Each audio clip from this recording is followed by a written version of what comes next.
quiero la opinión de alguien que conoce esto de las indemnizaciones mejor que yo, por lo menos, que es don David Gómez, abogado y buen amigo de este programa. Muy buenas tardes, don David. Muy buenas tardes, Xavier, y efectivamente buen amigo de esta casa y también de usted. Bueno, muy bien, igualmente. Vamos a ver, dejemos las lisonjas para otro momento y hablemos de esto como harían en Ávila, que usted bien que lo conoce. Vamos a ver, 19 euros un día de no libertad, un día de chirona, esto es una burla, ¿no? Sí, desde luego es una cantidad ridícula, absolutamente ridícula, pero sí que es cierto que la ley lo que hace es ponderar esa indemnización y la pondera en base siempre al perjuicio que se causa esa privación de libertad.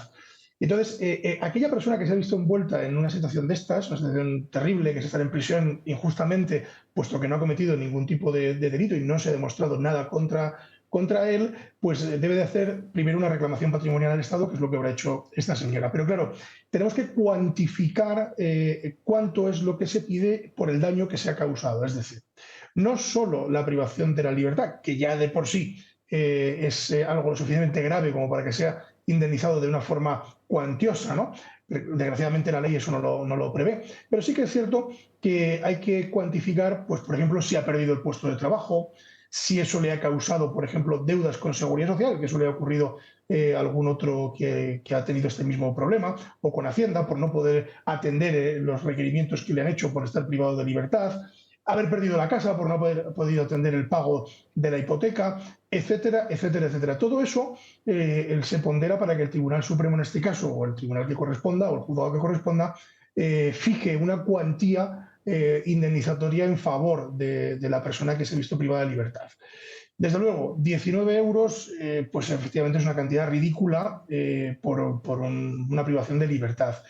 Sí que es verdad que había que ponderar estas otras cuestiones que acabo de mencionar, pero a mí me parece que solo el hecho de estar privado de libertad implicaría una cuantía mucho mayor, a mayores de lo que pueda haber después, es decir, la pérdida de trabajo, la pérdida de la casa por no pagar la hipoteca, etcétera, etcétera, etcétera. Es decir, debería de ser mucho más cuantioso la privación de libertad que los daños que esta causa.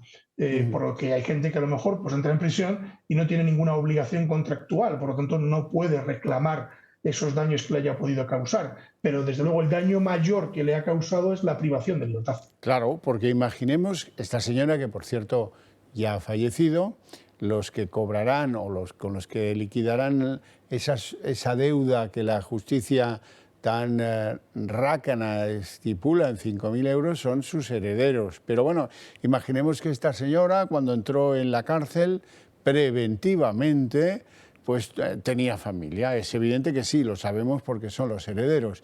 Y ellos apecharon con el pago de la hipoteca, de los gastos, de los impuestos, de las no sé qué, de las declaraciones de la renta, de lo que tuviera esta señora, que yo no me lo sé. Y por lo tanto, pues es difícil argumentar un problema mayor que el de la pérdida de libertad. Bueno, pues esto a lo mejor es que los herederos pues no argumentaron bien esa reclamación a la justicia, tampoco lo sé. Lo que sí sé es que, siendo que es lo más pelado, siendo que es la privación de libertad, se la valoren a 19 euros el día, a mí me parece que, en fin, que es una vergüenza torera. Es una cantidad absolutamente ridícula. O sea, es una cantidad ridícula puesto que no cubre ni lo más elemental, ¿no? Que es, digamos, la comida, la cena, el desayuno, es decir, la libertad. Es decir, ¿en cuánto valoramos la libertad? A mí me parece que 19 euros es una cantidad muy ridícula para alguien que ha estado privado de libertad 9 meses, como es el caso, ¿no? Con lo cual, pues sí que es cierto que habría que revisarse. Pero yo siempre he dicho, y digo y mantengo, que en España hay ciertas cuestiones que salen muy baratas, es decir, los delitos salen muy baratos y este tipo de indemnizaciones por parte de la administración pública salen muy baratas, porque si la cosa fuera al revés, si la cosa le estuvieran pidiendo dinero a la señora, si Hacienda fuera quien pidiese dinero a la señora, muy probablemente no hablaríamos de 19 euros, estaríamos hablando de bastante más. Entonces, no hay una, digamos, proporcionalidad de las indemnizaciones con respecto al daño causado. Para mí, desde luego, el daño que causa la privación de libertad es en esencia la privación de libertad. Lo otro es accesorio, es decir, lo otro es el perder el trabajo, el que no puedes pagar la hipoteca, etcétera, etcétera, eso es accesorio. Es importante igualmente, pero accesorio. Desde luego, para mí, la cuantía de mayor indemnización tendría que ser la privación de libertad, vamos, sin ningún género de dudas. No puedo estar más de acuerdo. Y luego hay otra cosa. Esto debería, la sentencia que decide que hay que indemnizar a quien sea por haber estado injustamente en la cárcel, debería ser pues un puntito negro para aquellos que decidieron enviarla a la cárcel. Sí, desde luego, efectivamente, alguien debería de tener algún tipo de responsabilidad. Desgraciadamente, la ley se ampara en que la responsabilidad es del Estado, ¿no? La responsabilidad patrimonial del Estado.